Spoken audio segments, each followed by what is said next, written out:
Hey guys, it's Nalie. And before I update you on my recent scan results, I felt the need to spread a little bit of awareness. It is currently May 5th, Cinco de Mayo. As I announced on Instagram and social media and Facebook, and I believe in my last YouTube video as well, I did a scan in March. A lot of you were anxiously waiting for me to reveal results, and I get it, and I want to thank you all first for your concern and for your love. However, I would like to tell you something that I even tell my closest friends and my family. Trust me, they heard it from me, like directly, as direct as Nalie can be. Do not ever ask me if I received my scan results.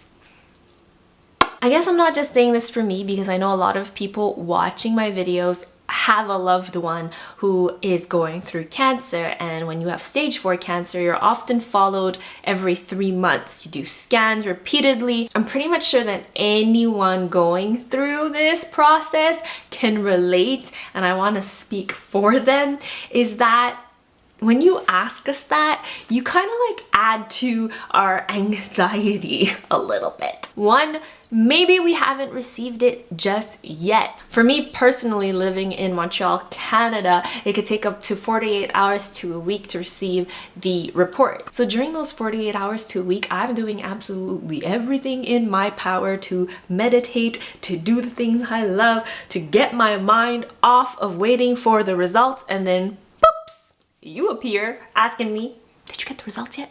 Are they in? What are they? 2, sometimes those results are probably not the best, and we need time to process it. We need time to cry, we need time to scream, we need time to sleep under our covers and not come out of bed for 48 hours if that's what we need to do. And lastly, whether it's good news or bad news, it's ultimately up to us to share whatever it is we want to share when it comes to our cancer journey. Personally, I share what I think will be valuable to you. It has nothing to do whether the scans are good or bad. When I get on here, it's because I have a message for you. It's because I have information for you. It's because I think that you need to hear what I have to say. I kind of felt the need to get that off my chest because yesterday I got kind of a rude and ignorant comment on Instagram that I actually ended up sharing on stories to kind of get this message across too. It wasn't my first time receiving a comment like that. I think people think that my life is a reality show or some kind of soap opera, but this is real fucking life. It's crazy life. Anyways, after posting about it, I got flooded by beautiful messages from, 99% of my amazing community online, just telling me, girl, just watching you live your life and thriving has been inspiring enough. Don't feel the need to have to tell us everything immediately. Whenever you're ready, we're here for you. There were so many amazing people who reached out to me that kind of inspired me to want to update them, because you watching right now are the people that matter, not that 1% of trolls and those nasty comments that I can get.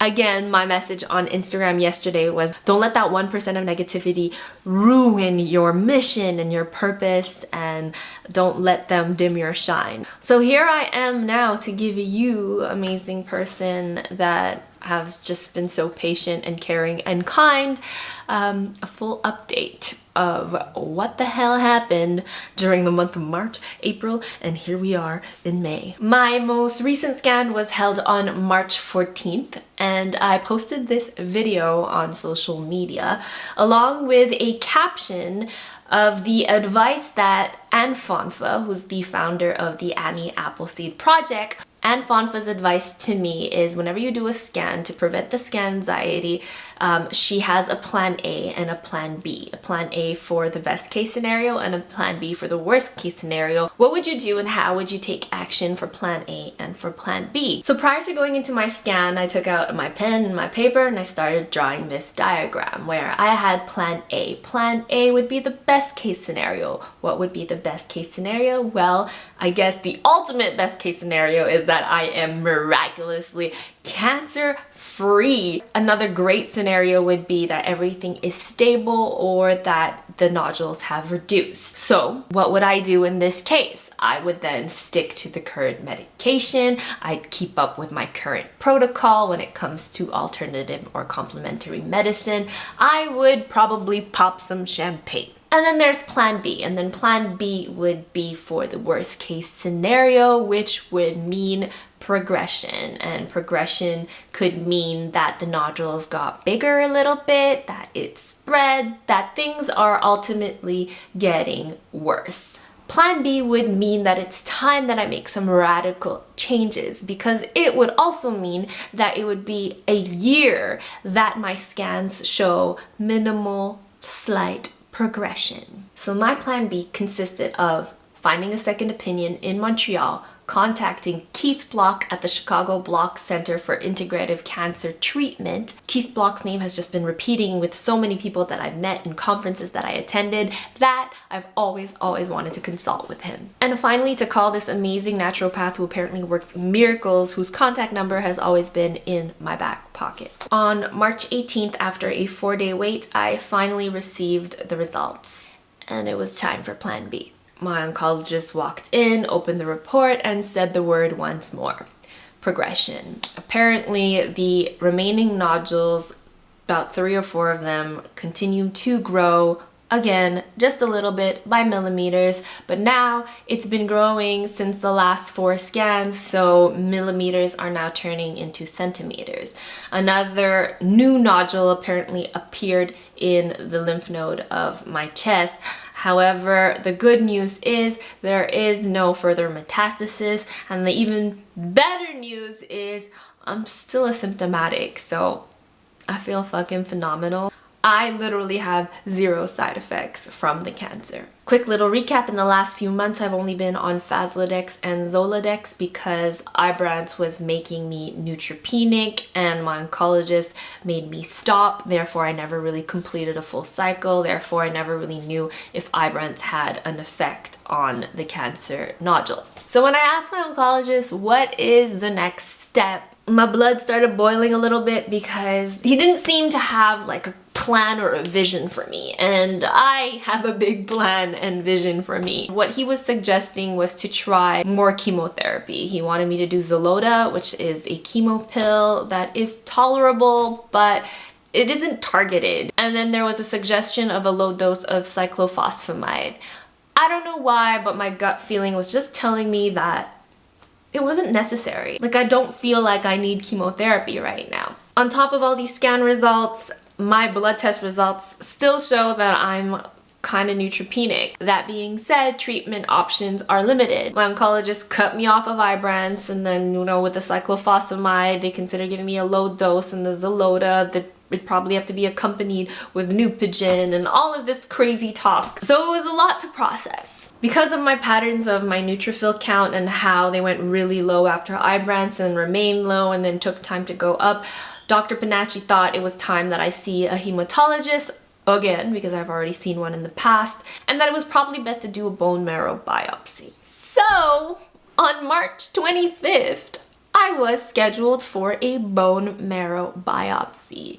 My oncologist wanted me to see a hematologist so that hematologist can rule out any signs of MDS, leukemia, or any other bone marrow diseases and conditions. Now you know why I've been a little MIA. So I did the bone marrow biopsy. It fucking hurt, but apparently it's a lot less worse than what it used to be. And then I had 2 weeks to wait for the results. My oncologist didn't want to make any treatment decisions until my white blood cells went up and until we received the bone marrow biopsy results. But I had a plan B, and it was time to make some calls. So during this 2-week wait for my biopsy results, I decided to find a second opinion here in Montreal. And in doing so, I am going to have to make a second video about all the crazy signs that led me to a particular oncologist. I know this might sound crazy, but I feel like I was just being guided by my angels and my spirit guides. All the signs and the guidance in the world brought me to the Glen in Montreal, and this new oncologist had a lot of experience when it came to eye brands. And I went up to him with all my records, all my graphs, all my neutrophil counts. And despite everything, he mentioned that we should still give eye brands a shot. He said that it was the safest and most effective treatment for me right now, especially since I did the Foundation 1 sequencings and findings showed that CDK4/6 was indeed something that would be beneficial to me. And it's crazy because sharing my journey on here with you, I also received certain comments and messages from people saying that they too had low neutrophils with eye brands, but their oncologists were willing to, switch up the protocol a bit. Instead of doing 3 weeks on, 1 week off, they would take the drug for 1 week and then 1 week off, 1 week again, and then 1 week off. Some people reduced the dose from 125 to 100 to even 75. And in doing so, they noticed that the cancer stabilized, reduced, or even went away, and they have no evidence of disease. So I have all these testimonials in my mind, which made me sad that I wasn't able to even try eye brands and give this drug a shot because of my neutrophil count. But then so many people told me that their neutrophil count were really low, and it was about adjusting and finding what worked for them, but it was still worth it because it was effective. All to say, my gut was telling me that I should give this another shot with this new oncologist. But then it's like, one's saying it's dangerous, the other one's saying not. So now I have two different perspectives. And then I finally made the phone call to the Chicago Block Center for Integrative Cancer Treatment. And yes, it did cost me an arm and a leg, but it was something that I said I really wanted to do. I wanted to be proactive and see what Dr. Keith Block would say, and the entire Block Center gave me so much hope. I am also going to dedicate a whole video about my experience calling the Chicago Block Center and explain what it was like and how this could be beneficial to you, because I did absolutely love my experience and I learned so much from Keith Block and Penny Block and everyone at the center, all by phone, by the way. So if you're not even from Chicago and you're looking for a second or third opinion at this point, or you're looking for complementary therapies to go with your treatment, the Block Center is amazing, but I will do a separate video to talk about that. Last but not least, I've always had this amazing naturopath's number in my phone thanks to Katia Pacioretty, my girl, who told me that he works miracles. Again, costs a bit of money, so I always put that on hold until I really needed it. But I knew that it was time to make some radical changes to my diet, even though I have, but I wanted, something really specific, something I could follow, something with someone who could follow me. And I visited a naturopath. So as you can see, within those 2 weeks of waiting for my bone marrow biopsy results, I was very, very busy. I wasn't hiding from the world. I wasn't sobbing under my sheets. I was literally on my phone, taking action, knocking on doors, calling all my connections to getting me through and getting the appointments faster than your average person would, because I was putting in that work. On top of all that, I continued with acupuncture, Reiki, everything I do to heal my mind, body, and soul was happening during those 2 weeks. Fast forward to now, April 8th. I've finally got my bone marrow biopsy results, and I am fucking honored and happy to announce that my bone marrow is perfectly healthy. Yes! So I don't have any further problems with MDS or leukemia or any other bone marrow conditions. In fact, my bone marrow is filled with beautiful neutrophils and lymphocytes. Now we know that I have bone marrow vulnerability, meaning that my bone marrow is basically exhausted from the numerous amount of treatments that I've underwent in the past. Then again, during those 2 weeks before receiving my bone marrow biopsy results, I was going back and forth with the second opinion in Montreal and then Keith Block and determining what they thought would be the best treatment. And they had so many options, which is amazing. And they had a whole vision for my treatment plan, which was the most refreshing part of it all, was knowing that no matter what, I had a chance. And that's when I realized I was lacking that vision from my current oncologist. And that being said, towards the end of April, I have been transitioning into going to a different hospital with this new oncologist who I am willing to give Ibrance another shot with. One thing my oncologist did say upon receiving my biopsy results on April 8th was that he took the time to check my very first scan in 2017, the one I did when I was coughing and had shortness of breath, which then revealed the recurrence and the lung metastasis. Took the scan results from 2017, compared them to the most recent results this March 2019, and they're completely different, meaning we are far from being where I was in 2017 when I was coughing and couldn't breathe. So he confirmed that this is indeed slow growth, which is phenomenal news. Slow growth, and that I had time, and that I had time to experiment with different treatments, and that he's not worried. And I am forever grateful for those words that he gave me on April 8th, which then gave me the confidence to now go to the second opinion and give Ibrance another shot. I am now taking Ibrance 100 mg 1 week on, 1 week off, 1 week on, 1 week off. I'm then going to do blood tests at the end of the cycle. I'm going to do 2 more of those cycles, and then I'm going to do a scan, and then the scan maybe by then will then show that I will be cancer free. So in order to do that, I have indeed changed hospitals, and that's been a nerve-wracking process on its own. So now you understand why I've also been a little MIA. On top of that, I visited the naturopath, and the naturopath put me on a 4-week hardcore program consisting of a lot of fruits, veggies, nuts and seeds, and herbs and botanicals. It's been 4 weeks since I've been following this program, guys. It's kind of like a detox program. I'm definitely going to do another video specifically on that because I feel amazing. I think it's working, and I lost like 10 pounds and feel amazing.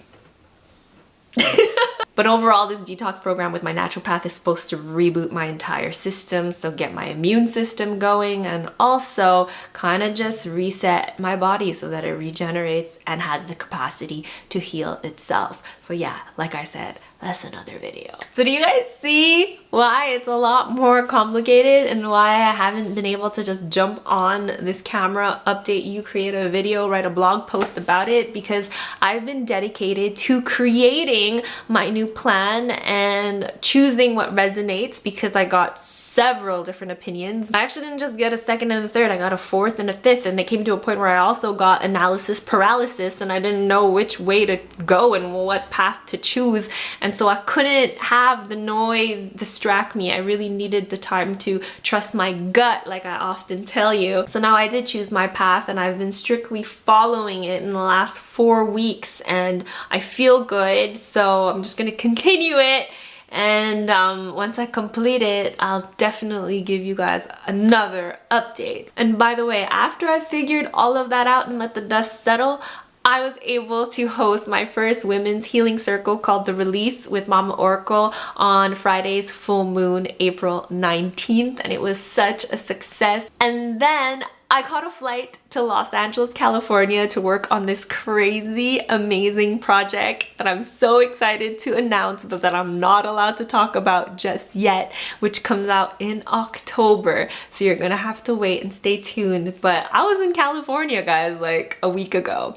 And here we are, Cinco de Mayo, May 5th. I don't know when I'm posting this video, but it's probably gonna be in May. That's where I've been in the last 2 months. It's been a roller coaster ride. Stage 4 cancer is not like this. It is not even like this and like this. It's like this. But I need you, my community, my followers, my subscribers to believe. I need you to believe in me as much as I believe in myself. And I need you to believe in others that there is hope, that there are ways to literally heal and live your best life beyond cancer. And last but not least, the only reason why I haven't been updating the vlog and the blog as frequently is because I've been dedicating any time that I get to sit down and write the Thriver's Guide. That's right, Stephanie Seaban and I are still writing the Thriver's Guide, which we hope to launch by the end of this year or early 2020. And it's all about how to heal and live your best life beyond cancer. We are sharing everything that I'm learning, that I've learned, that she has learned in the past, 8 years that she's been thriving with metastatic breast cancer, from our mindset to our diet, our perspectives, our alternative complementary therapies, everything we've done to be the Nalie and Stephanie that you guys know today will be in this book. So be sure to visit thethriversguide.com and subscribe to our newsletter, because then you'll be the first to know when it's out. Woo! That's the update. See, if I'm talking that fast, it must mean my lungs are totally fine, because how can I breathe otherwise? All right, I'm signing off, and I promise I will do my best to update you, but if I don't, please don't ask. Love you. Bye.